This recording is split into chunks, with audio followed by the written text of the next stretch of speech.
네, 안녕하십니까. 저는 개회와 진행을 맡은 정치외교학과 21학번 연동규입니다. 반갑습니다.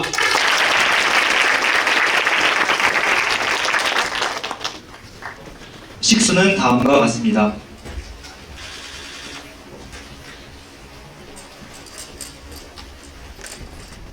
저는 오늘 지방대학에 다니는 한 청년으로서 이 자리에 섰습니다.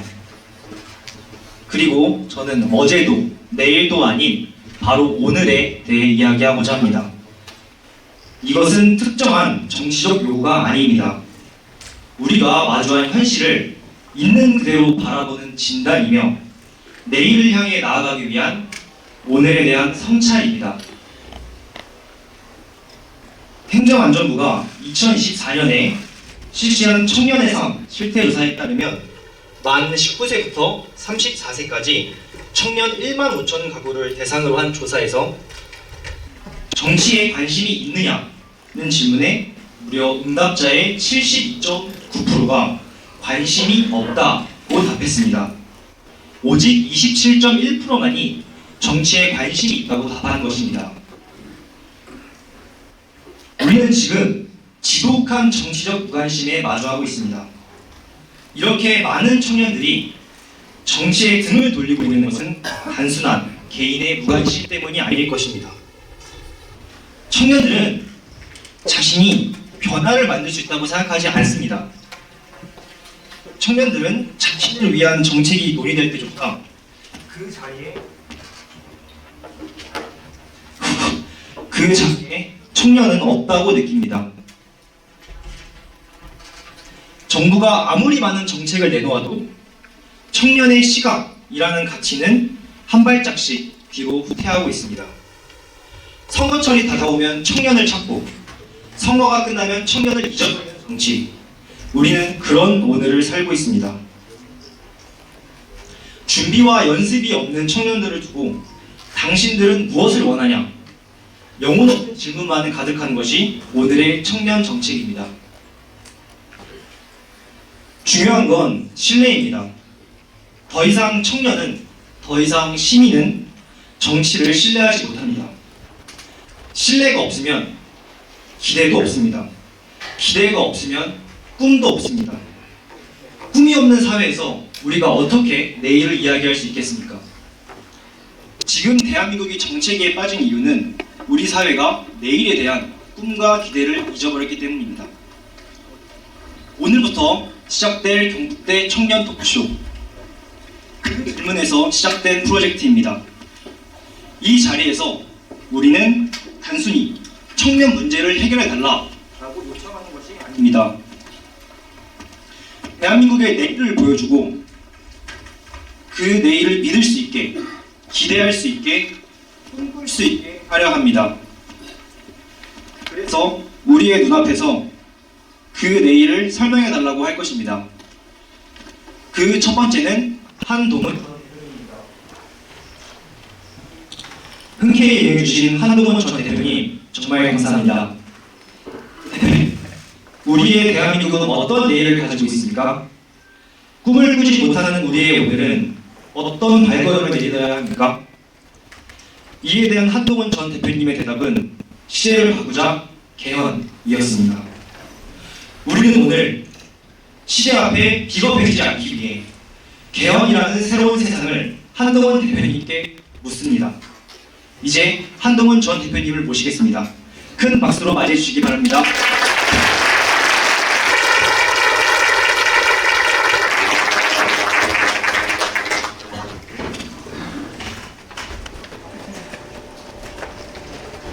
안녕하세요. 반갑습니다.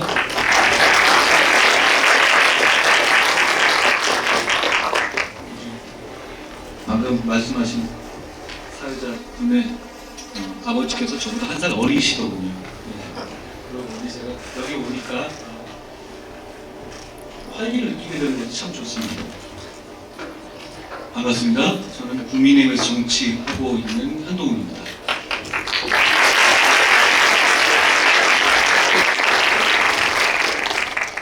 정치에 대해서 아까 말씀하실 때 청년들 정치 무관심하다고 하셨죠.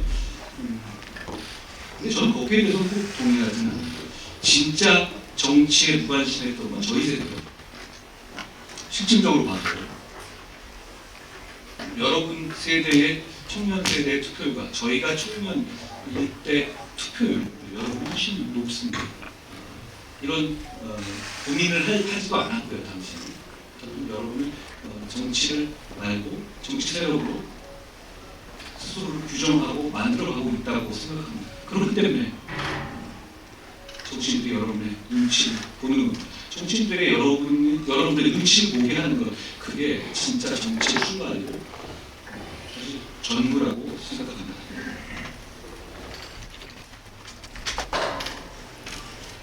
제가 시대를 바꾸자 이런 말씀을 드렸잖아요. 저는 바꿔야 한다고 생각합니다. 여러 가지 청년들이 가진 불안감이 있죠. 기성세대들이 평균 수명을 늘어나고 계속해서 해먹는 거예요. 여러분은 점점 나이는 먹지만 그래도 위해서 비켜주지 않고 이런 불안감을 가지고 계실 거라고 생각합니다. 판을 바꿔야 한다고 생각해요. 제가 개헌을 말씀드리기 전에 아까 연선 선생님이 말씀하신 걸 들게 돼서 말씀드리는데요. 그런데 지금 이 시대가 판을 바꾸는 시대인 게 분명한 것 같아요. 제가 개헌만 하다가 권력 조절 얘기했지만 그 개헌 중에서 중요한 분이 AX 시대로 AI 트랜스포메이션 시대로 가야한다라는 걸 말씀드리고 그리고 또 그런 암호화 화폐에 대해서 말씀드리는데요. 저는 그게 판을 바꾸는 거라고 생각해요. 무슨 얘기냐면 얼마 전에 재밌게 본 시리즈 중에서 필리핀에서 카사노하고 그런 게 있었어요. 최초시시나 필리핀에서는 참치식이 없잖아요. 이미 여러분들이 등장할 때 우리 기성세대라는 경쟁하는 때에 와서는 파일이 그때 작아진 거예요. 그렇기 때문에 새로운 하나에서 새로운 시작을 하는 게 전 중요하다고 생각해요. 왜냐하면 기성세대는 AI 잘 모르거든요. 그리고 크립토커런시가 나눠 잘 몰라요. 이 영역인데 세상의 중심이 되어가고 있습니다. 그런 세상에서 결국은 여러분들이 영역을 찾고 빛을 찾고 희망을 찾고 꿈을 찾을 수 있을 거라고 저는 생각합니다. 그리고 그걸 정치 뒷받침해야 한다고 생각해요.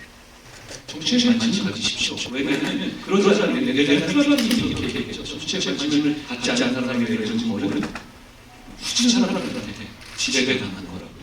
정치에 관심만 가지시면 돼요. 저는 여러분 관심이 없다고 생각하고 여러분의 정치적 정책을 잘 알 수 있습니다. 그래서 여러분에게 잘 알고 싶습니다.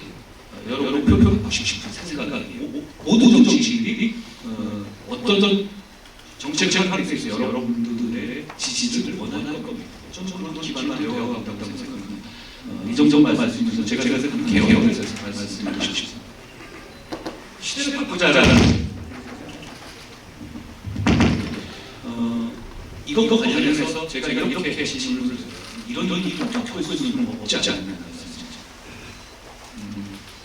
여러분께서는 헌법을 어느 정도 알고 계신 정책과 학생이거나 정책 관심 있는 분들이 많으실 텐데 이렇게 말씀드립니다. 87년에 헌법이 지금 우리 헌법이 많이 만들어져서 꽤 오래 전 얘기죠. 제가 중중 때 얘기인 것 같아요. 여러분은 아마 태어나시기 전에 만들어진 법이거든요.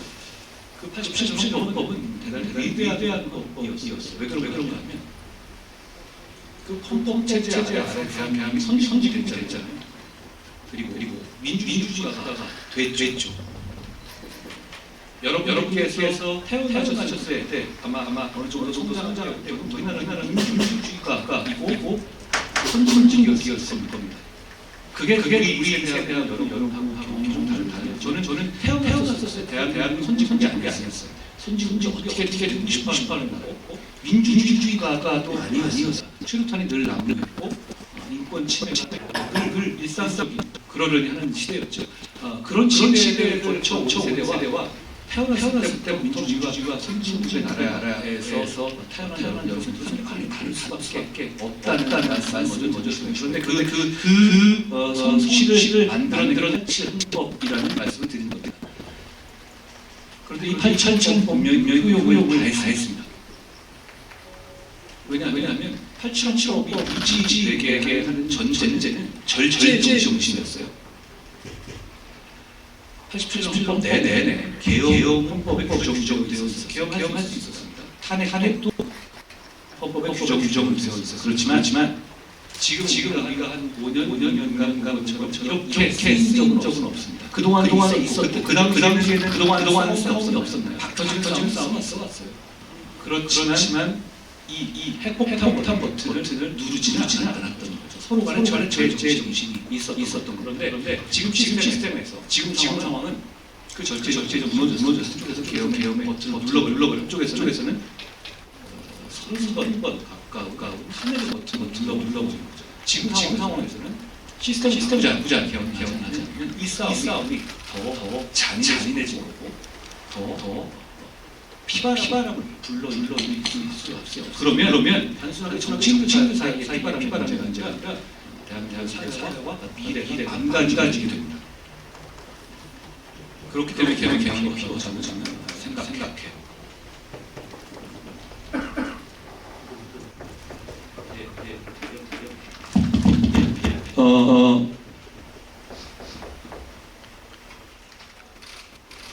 질문하고 다 많이 나갈 것 같아요. 제가 짧게 하겠습니다. 제가 개헌은 이겁니다.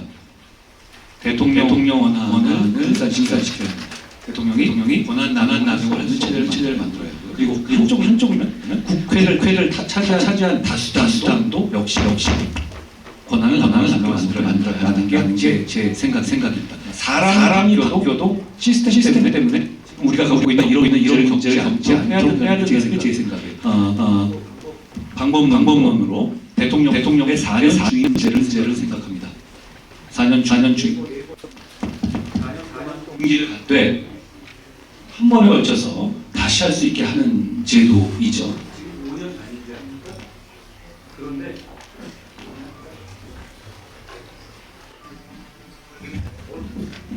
이게 되네요.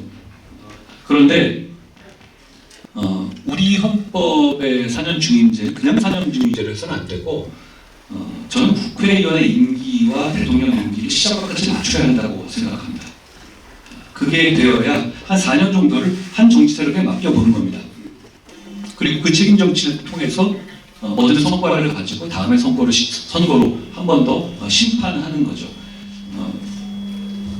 그리고 그 한 축에 국회의원 제도의 상하 양원제를 도입해야 한다고 생각해요. 그 이유는 이겁니다. 지금처럼 민주당처럼 국회 전체 한 당이 장악해 버리게 되면 정말 많은 일을 할 수 있습니다. 그리고 그게 한계가 없어져요. 근데 그렇게 됐었을 때 혼란이 너무 크고 그걸 우리가 목도하고 있거든요. 그렇기 때문에 상하 양원제를 만들어서 상원으로 하여금 일당의 이 전회는 견제할 수 있게 해야 된다는 것입니다. 근데 왜 상원일 때 그게 가능하냐? 상원 우리 250명 정도의 지역구가 있죠. 그걸 저는 하원으로 그대로 두자는 얘기입니다. 대신에 지금 비례 의원을 없애고 거기에 그걸 상원으로 대체하자는 겁니다. 하지만 핵심은 지금 우리 지역구 의원들은 소선거 문제예요. 한 지역구에서 한 명만 당선되죠. 그러다 보니 TK에서는 민주당이 한 명도 없습니다. 역시 호남에서도 국민의힘이 한 명도 없죠. 이런 구도가 된 거예요.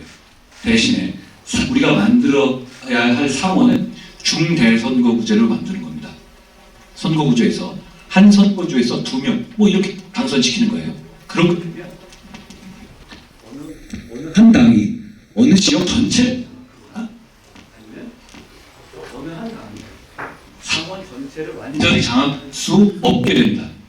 그렇게 되면 탄핵을 하고 싶어도 웬만하면 통과하기가 어렵습니다.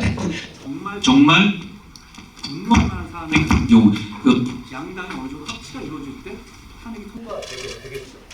그러니까 민주주의 정신 이거예요. 어떤 한 번의 정치적인 바람과 분위기로 완전한 권리를 깨야 그러기 위한 차원에서 저는 사온 것입니다. 대통령과 대통령과 국회의원 임기를 맞춘다는 건 이런 내용이 있어요. 제가 당대표를 했던 거 아시죠? 네. 그리고 비상대책위원장으로 총선을 이끌었던 것도 아시죠? 네. 그러면 제가 험한 일을 겪었던 것도 아시죠? 이게 대통령이 자기 임기하에서 자기 이름을 걸고 총선에 승부를 거니까 많은 문제가 생겨요. 그런데 대통령의 임기와 국회의원의 임기의 처음과 끝까지 맞추면 그건 그렇게 할 수 없게 됩니다. 하나의 정치 세력으로서 책임 정치를 할 수 있게 되는 거예요. 저는 그런 게 필요하다고 생각해요. 그런데 지금처럼 그냥 계속 5년 단위로 하고 어떤 새로운 리더가 되는 사람의 희생을 전제로 하지 않으면 이 아구를 맞출 수가 없어요. 그렇기 때문에 저는 이번에 만약 대통령과 국회의원이 이루어졌었을 때 대통령이 될 사람은 임기를 3년만 하고 내려오겠다는 약속이 있어야 한다고 생각해요. 그래서 2028년에 다음 총선에 진짜 우리가 개헌을 해서 하는 4년 중임제 대통령을 새로 뽑는 거죠. 그런데 그 약속은 그때 4년 중임제 할 때 그때 이번에 되는 사람이 나갈 수 있어. 이렇게 하면 그건 통용되지 않는 겁니다. 그렇기 때문에 확실하게 나는 3년만 하고 내려와야 한다라는 약속이 있어야 한다는 겁니다. 저는 그렇게 생각합니다. 그리고 왜 그러냐면 87년 체제를 갈아야 한다, 새로운 시대로 가야 된다는 말을 많이 하지만 되게 자기까지만 해먹고 다음부터 이 생각 때문에 안 되거든 겁니다. 저는 새로운 시대의 주인공이 되려는 욕심보다는 87체제의 문을 닫는 그런 굳은 일을 하는 결기가 필요하다고 생각합니다. 지금은 특히 이렇게 개헌과 탄핵을 겪은 상황에서는 그런 결기가 반드시 필요할 때다라는 생각을 합니다. 우리 87년 헌법을 만들 때 제가 이번에 한 2달 정도 쉬는 동안에 그 헌법을 만들었던 어르신들을 많이 찾아뵀어요. 그분들이 이런 말씀을 하시더라고요. 그때 되게 금방 만들었어. 그때는 전두환 정권 당시에 체육관에서 간접 선거를 하는 국민이 대통령을 뽑는 게 아니었잖아요. 그러니까 그 직선제로 바꾸는 거에다가 모든 국민들의 에너지가 집중되어 있었죠. 그것만 바꾼 겁니다. 그리고 유신정 헌법에 있었던 것 중에서 독소조항만 바꾼 거죠. 그러다 보니 사실상 우리가 갖고 있는 87 헌법은 정확히 말씀드리자면 87 헌법이라보다는 대부분 경우에 70년대 유신 헌법을 유지하고 있어요. 그러니 그 과정에서 사회의 변화를 반영할 만한 헌법적 조항들이 그대로 남아 있는 겁니다. 예를 들어서 군인 있잖아요. 우리 군복무를 하는 분들 여기 분들도 많으시겠죠. 군인들이 어떤 손해를 입었을 때 국가가 일반 민간인들보다 더 보상해줘야 되는가, 덜 보상해줘야 되는가. 우리를 위해서 모두 봉사한 사람인데 더 주는 게 맞잖아요. 저는 그렇게 생각하거든요. 모두를 위해서 자기를 희생한 사람인데 더 줘야지 왜 덜 줘요? 그런데 우리 헌법은 이중배상 금지라고 해서 군인들이 죽거나 그래서 다치거나 할 때 일반인들보다 훨씬 후려쳐서 적은 배상을 하게 해놨어요. 그게 헌법에 들어가 있습니다. 이유는 있었습니다. 그게 유신헌법에 들어가 있는데 왜 그러냐? 당시에 월남전이 있었잖아요. 우리가 월남전 때문에 굉장히 산업적 부흥을 이룬 건 맞아요. 그런데 그때 우리 가난했어요. 워낙 많이 죽어나가니까 그 배상을 민간인들의 기준에서 해서는 나라가 재정이 감당을 못했던 거예요. 그 시대의 헌법이 우리 지금 2024년에 그냥 남아 있습니다. 그것 때문에 젊은 군인들이 손해를 보고 있어요. 이거 바꿔야 되지 않겠어요? 이런 부분들이 많이 남아 있습니다. 그러니까 지금 개헌을 하자는 것은 단순하게 중임제를 바꾸고 상원제를 바꾸고 이것도 중요한데요. 앞으로 100년 쓸 수 있는 나라의 기틀을 잡을 수 있는 가치체계와 시스템을 갖추자는 얘기도 됩니다. 저는 이게 대단히 필요하다고 생각해요. 그리고 과학에 관한 규정, AI를 어떻게 지원할 것인지, 청년을 어떻게 지원할 것인지에 대한 내용들도 전 헌법에 넣어야 된다고 생각해요. 결국 그런 개헌을 할 수 있는 기회가 우리한테 왔습니다. 매번 개헌 얘기를 대선 즈음에 하면 다들 이렇게 시큰둥하게 반응합니다. 어차피 안 될 거 아니야? 이렇게 생각하죠. 그런데 이번은 다릅니다. 여러분들 비롯해서 많은 국민들이 이대로 가면 안 되겠는데 라고 생각하고 계세요. 그런 면에서 저는 우리가 이번에 실제로 그 기회가 왔다고 생각합니다. 그리고 아주 핵심적인 이 방식 중에 하나는 3년만 내려오겠다는 약속이에요. 왜 그러냐면 개헌을 하려고 하면 민주당의 동의가 필요합니다. 민주당 여당이 190석이잖아요. 그렇죠? 그러니까 서로 다른 얘기만 해가지고는 이 개헌은 이루어지지가 않아요. 그런데 어떤 후보가 3년을 내걸고 민주당의 이재명 대표는 당연히 5년을 하려고 들 테니 이 헌법을 이렇게 3년 만에 내려오겠다는 얘기는 안 할 겁니다. 일종의 호흡세세죠. 헌법을 지키겠다는 생각으로 갈 거예요. 지금의 체제를. 그런데 저희 시대를 바꾸겠다는 얘기를 할 거고요. 그런데 3년만 하고 내려오겠다는 후보가 당선자들 그 약속을 지키겠다고 하면 예를 들어서 그럼 민주당은 개헌에 동의할 겁니다. 왜 그럴 수 있습니까? 3년 후 원래 내려가면 5년 뒤에 선거가 있잖아요. 정권을 뺏겨도. 그런데 3년을 약속한 후보가 당선이 돼서 그 약속을 지키는 나라가 바뀌면 민주당에서 3년 만에 리벤지 매치를 할 수 있게 돼요. 만약에 민주당이 동의하지 않으면 5년은 그냥 하는 거 아니에요? 그러면 민주당은 그러지 않는 거예요. 그러니까 이 3년의 임기 단축형 제재가 단순하게 허점검사잖아. 어떤 국회의원과 대통령의 임기를 시작과 채점 맞춘다는 의미를 넘어서서 이번에 개헌을 성공시킬 수 있는 가능성을 대단히 높이는 그런 도구가 될 수 있다고 저는 생각합니다. 저는 개헌을 해야 된다고 생각해요. 그리고 이번에 안 하면 정말 후회할 일이 벌어지게 될 거예요. 지금 여러 가지 일들이 있죠. 경제 성장이 떨어지고 집값가 올라가고 있어요. 의료 문제 해결이 안 되고 있죠. 청년 문제 힘들어지고 있고요. 트럼프가 여러 가지 이 행동을 하지만 거기에 대해서 대응할 상황이 안 되고 있어요. 그런데 이런 문제들이 언론에서 지금의 정치 상황 때문에 두 번째 세컨 티어를 일수 있어요. 그렇죠. 그런데 이게 그런 문제가 없어서 우리 눈앞에 보이지 않는 겁니까? 그게 아니야. 정치의 문제 때문에 가려지고 있답니다. 그러니까 저는 시스템을 바꿔서 정치가 이런 문제들에 집중할 수 있는 체제를 갖춰야 한다고 생각합니다. 그게 앞으로 3년 동안 충분히 가능하다고 생각하고 그걸 해내면 못해내느냐가 대한민국이 발전하느냐, 대한민국의 사회에서 발전하느냐의 직접적인 조건이 될 것이다 라고 저는 믿습니다. 제가 너무 길게 하면 진짜 시간이 좀 길어질 것 같아서 이 정도로만 하겠습니다. 고맙습니다.